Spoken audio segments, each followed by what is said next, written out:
Itong mga nakalipas na mga araw mga ka-agri ay hindi tayo nakapag-upload. Kung may na-upload man tayo mga ka-agri ay yung ating dalawang shorts lang. Dahil naging abala tayo nitong nakaraang mga araw. Dahil inayos natin yung paglalagyan ng ating kulungan ng manok mga ka-agri. So yung kulungan ng manok natin dito sa labas ay pinasok na natin doon mga ka-agri. Doon sa dating terrace ng aming kubo. So nandun na sila. Doon na natin nilagay mga ka-agri para hindi naman tayo ng problema kapag umuulan. So okay na po siya ngayon. Bali maayos na. Nakapag-disinfect na rin tayo doon. So ngayong araw ay papakita na lang natin itong ating mga alagang manok. So nandito yung ating mga selected breeders na karamihan halos mga babae ito mga ka-agri. Ito po ay 19 heads yung selected natin sa dalawang batch. 2 batches po sila mga ka-agri. Puro babae po ito na upgraded native chicken na mga ka-agri.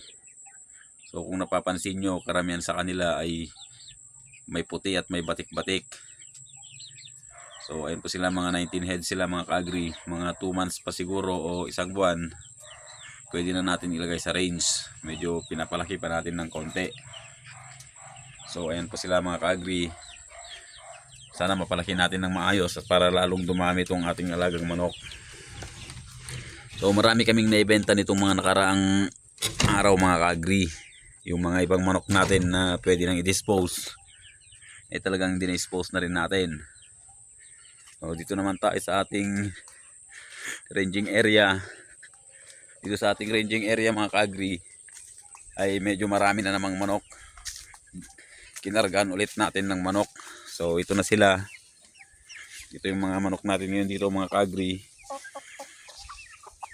Dumami na naman sila. Napalitan na naman natin yung mga nabentang manok natin mga ka-agri. Dahil dun sa isang manukan natin mga ka-agri, dun sa likod ng bahay, sa backyard, ay marami pa tayong manok doon mga ka-agri, mga sisiw. Doon kasi ako nagbe-breeding mga ka-agri. So pag pwede na silang dalhin dito sa bundok, tsaka natin sila dinadala. So ayun sila. Tapos na silang kumain. Nandito na rin yung ating mga decal whites. So kasama na rin sila dito mga ka-agri. So yun yung isa may anak. Dumadami na naman sila mga ka-agri. And nag-umpisa na naman maglimlim yung isa dito. Meron na namang nag-umpisang maglimlim. So ayan, naglimlim na mga ka-agri. May mailap. So ayan yung ating mga alagang manok. Dumadami na naman sila dito sa ating ranging area. Then may itlog na naman dyan. Tsaka dito mga ka-agri, meron na rin. At yung ulikba natin dito nangingitlog mga ka-agri. So ayan po yung rooster natin na nilagay dito, yung Black Astrolorp. Bali yung tatlong rooster natin ay pinaghiwa-hiwalay na natin mga ka-agri dahil kailangan natin ng rooster. So napakagandang tignan mga ka-agri pag marami. Dadagdagan pa natin to mga ka-agri. Pag pwede nang ilagay yung mga 19 heads doon, dito lahat mapupunta yon sa ranging natin. Dahil dito na tayo magbe-breed mga ka-agri ng ating mga native chickens. So ayun o.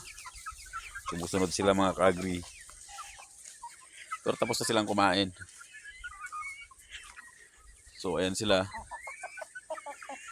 Nakaka-inganyo mag-alaga mga ka-agri pag marami. Maganda tignan. And then dito naman sa ating pato, bali tumigil ng itlog yung ating mga pato. Meron pala ditong manok gala mga ka-agri. Huliin na lang natin yung mga yun pagka pwede na silang i-range para lalong lumakas pa ang kanilang resistensya. So dito naman sa ating baboy, ayan, pinapakain natin sila ng Madre de Agua, yung tatlo. So yun ang magkagandahan dito sa mga alaga nating native na baboy mga ka-agri. Marami tayong pwedeng alternatibong pwedeng ipakain. So ayan yung buntis. Tapos punta naman tayo dito sa pato. So ito yung mga pato natin mga ka-agri. So ayan po yung ating mga alagang pato. Medyo dumadami na ho talaga sila. Nag-start lang tayo dito mga ka-agri ay last May 18. So nakapagparami na tayo mga ka-agri. Dati ko konti lang ang ating mga alaga dito. Tapos dito mayroon tayong native na namimisa. May isa ng sisiwali ng mga ka-agri. So yung itlog po ng heritage chicken yan na pinalimlim natin. Pero gumagamit pa rin tayo ng incubator mga ka-agri para excuse me, lalong mapabilis ang pagdami ng aming aga. So sa backyard namin mga ka-agri ay punong-puno na po yung ating kulungan ng manok doon, mga kulungan. Kaya inakyat na natin yung iba. Baka next week ay mag-aakyat na naman tayo yung mga pure heritage natin. So ito yung mga naka-range. Sobrang dumadami na sila mga ka-agri. Tapos puntahan natin dito sa kulungan yung bagong lipat. So ayan, medyo makalat lang dito mga ka-agri dahil panay ang ulan. Mga dahon-dahon. So may nyug tayo dyan.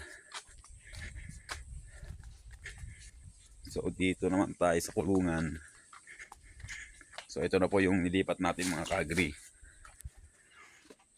Dito mga bakante, pero dito mayroon tayong mga gagawing breeders din, yung crossbreed ng ating Uluano at saka native.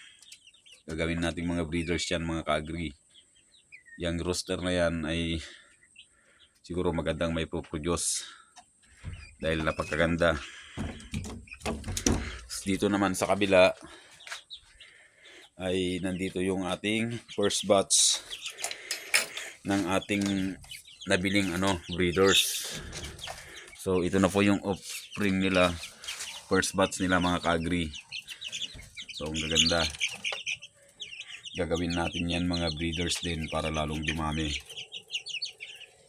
Tapos dito naman ay yung native, yung iba mga ka-agri upgraded.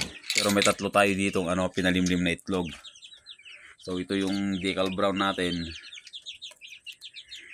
Tapos meron doon na yung may balahibo ang paa.